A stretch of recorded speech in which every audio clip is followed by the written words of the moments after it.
Jr, a name that's known to every football fan.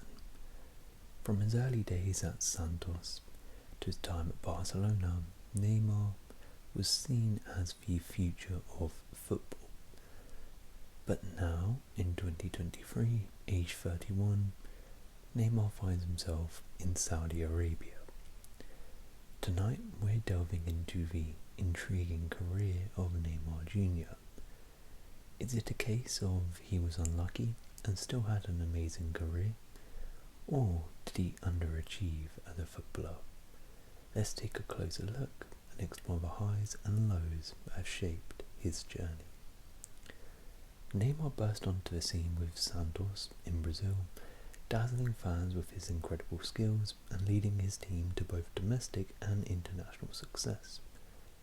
His youthful energy and natural talent were undeniable, setting the stage for his move to the global football scene.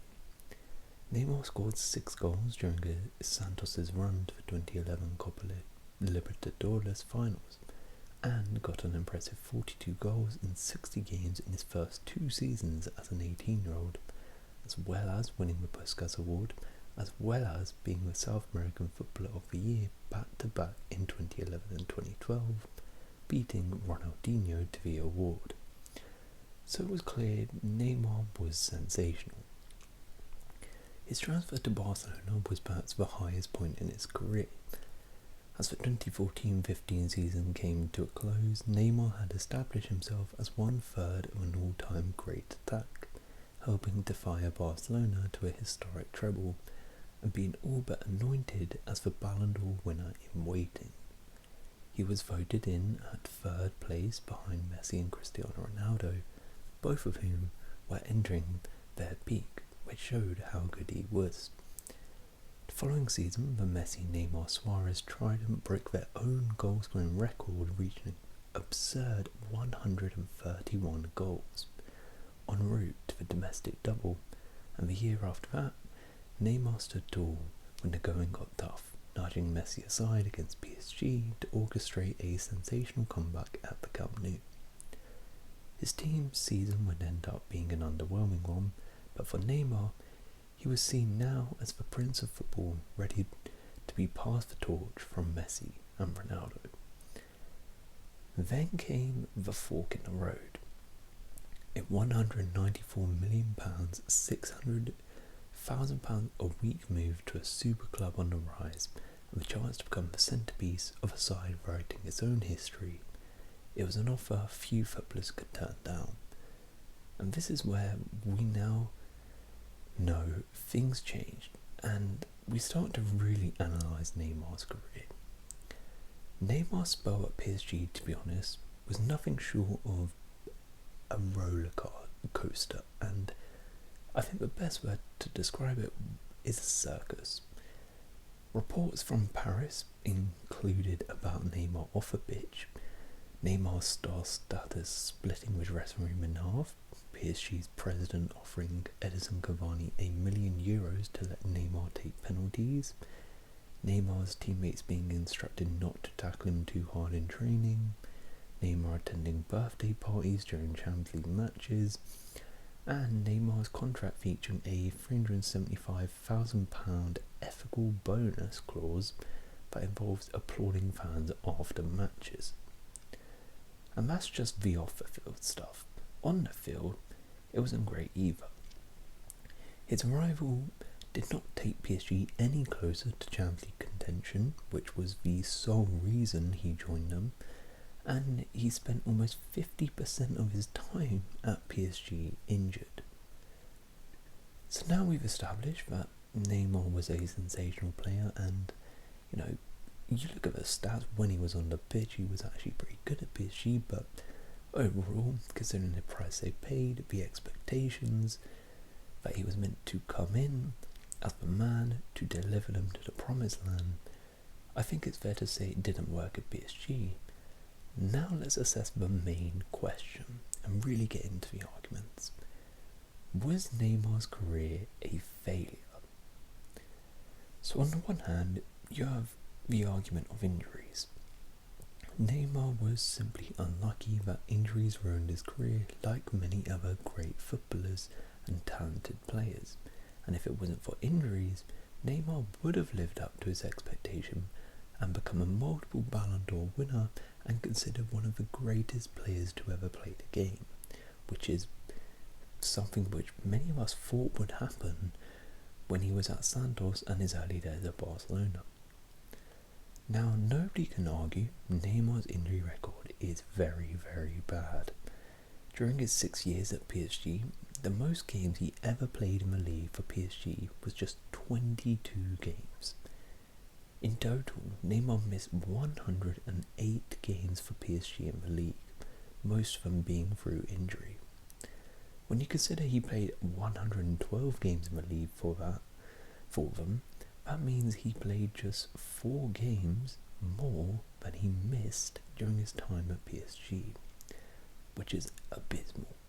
Unfortunately, Neymar in France was targeted due to his style of play. Being such a technical, flary player, Neymar would often be on the end of some nasty challenges from frustrated opposition and got no protection from referees, even getting booked at points for showboating.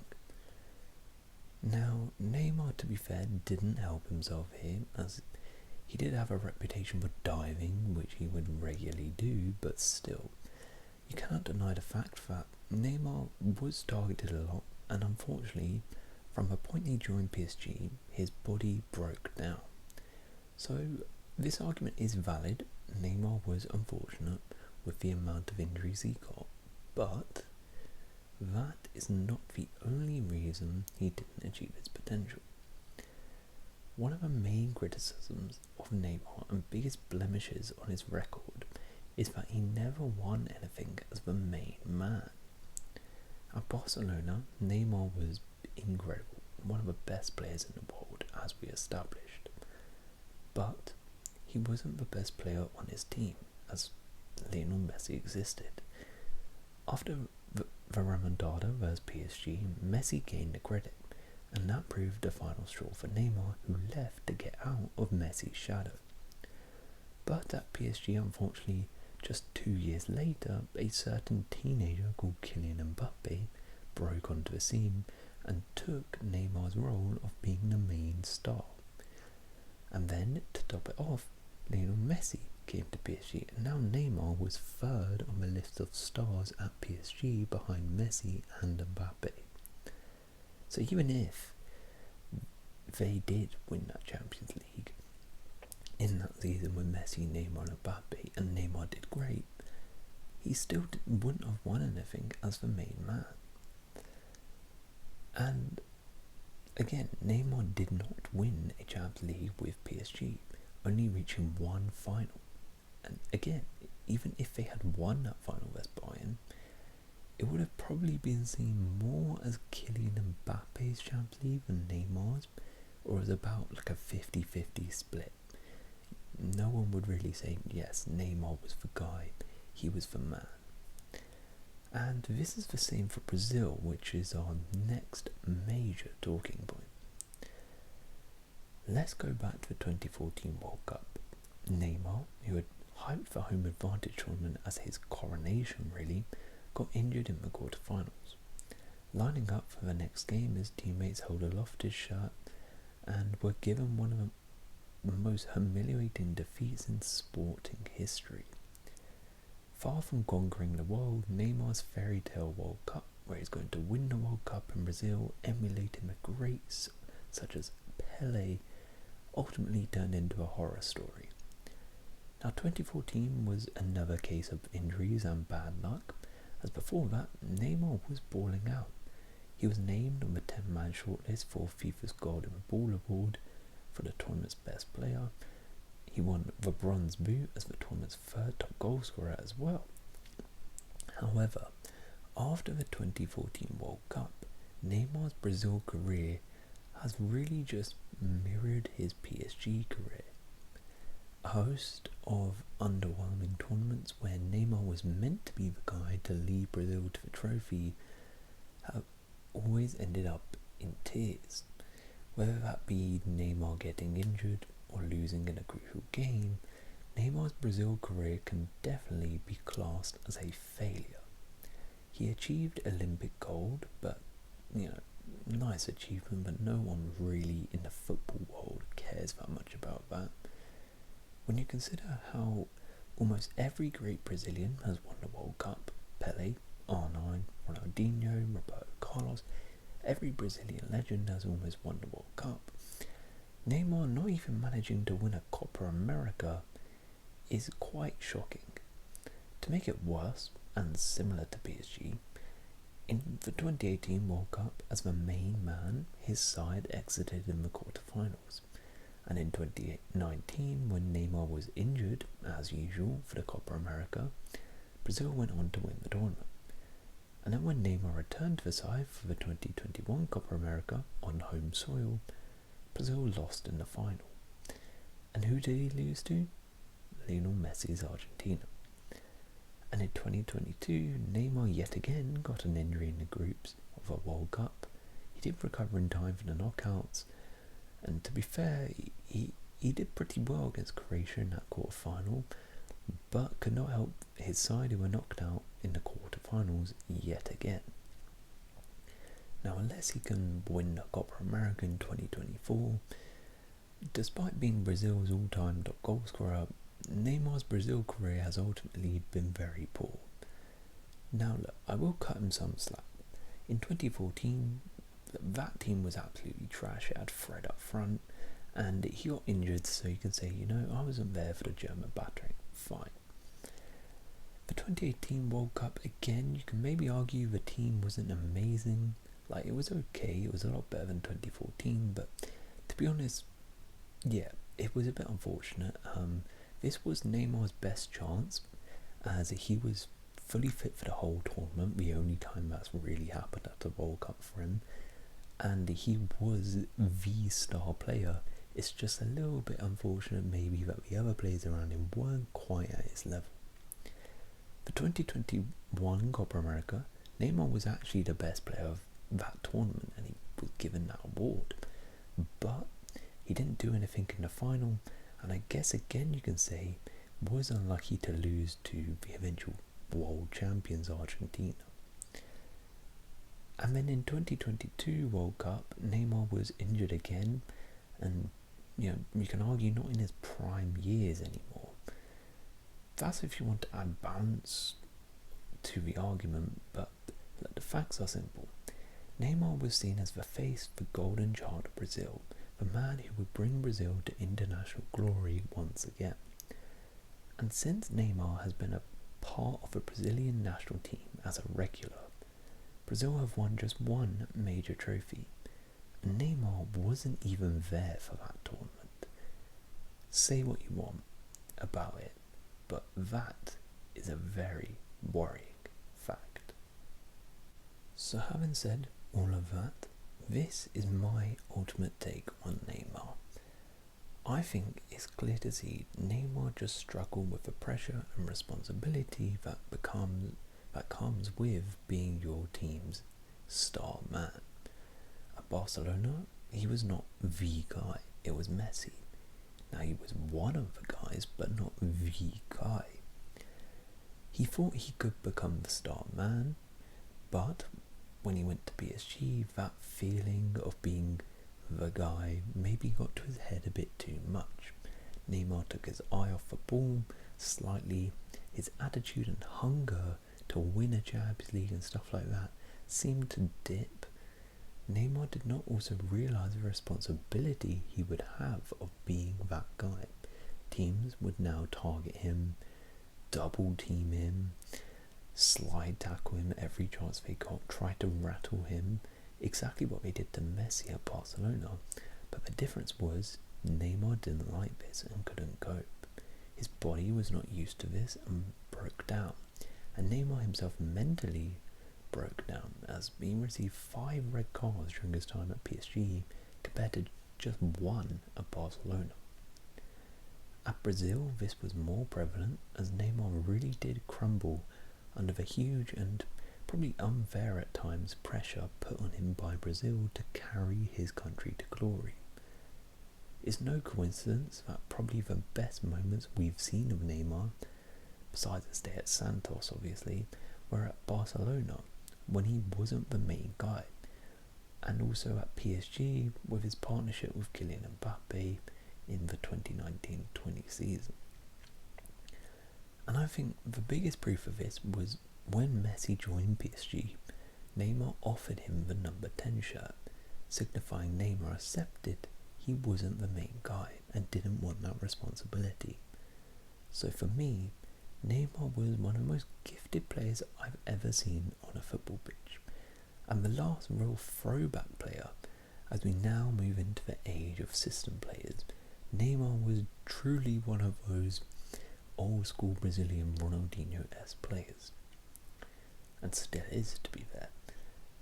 Ultimately, while he still achieved great things, being part of one of the best club sides we've ever seen, Champions League winner, treble winner, multiple league winner, he's got incredible stats, Brazil's all-time top scorer, he's had a great career, but given his ability, his hype, his promise, Neymar's career was a failure. I think if you had told people in 2017, just after he had moved for a world record transfer to PSG, that Neymar would finish his career winning just one Champions League, never getting in the top 2 of a Ballon d'Or, never winning a trophy for Brazil, never playing in a World Cup semi-final, not be the main man at PSG, and be playing in Saudi Arabia at age 31, I think them calling you crazy would be a massive understatement. I don't think anybody would have expected that when Neymar came third in the Ballon d'Or and had just won the treble with Barcelona. And it does seem like you guys agree with my take. I did a poll in my community post asking if he had achieved or underachieved, and 84% of you in that poll said he underachieved. And I got some fantastic comments as well from some of you, which I'm going to read out now because you guys summed it up as well pretty nicely. The only slash said he had a great career, all things considered, but we all know he could have been so much more, which is kind of the angle I'm taking. Christian said he underachieved his potential, but look at his stats and he definitely had an amazing career, which again I don't think anyone can argue with. Marlon said Neymar didn't reach his potential, but he's still a bit underrated.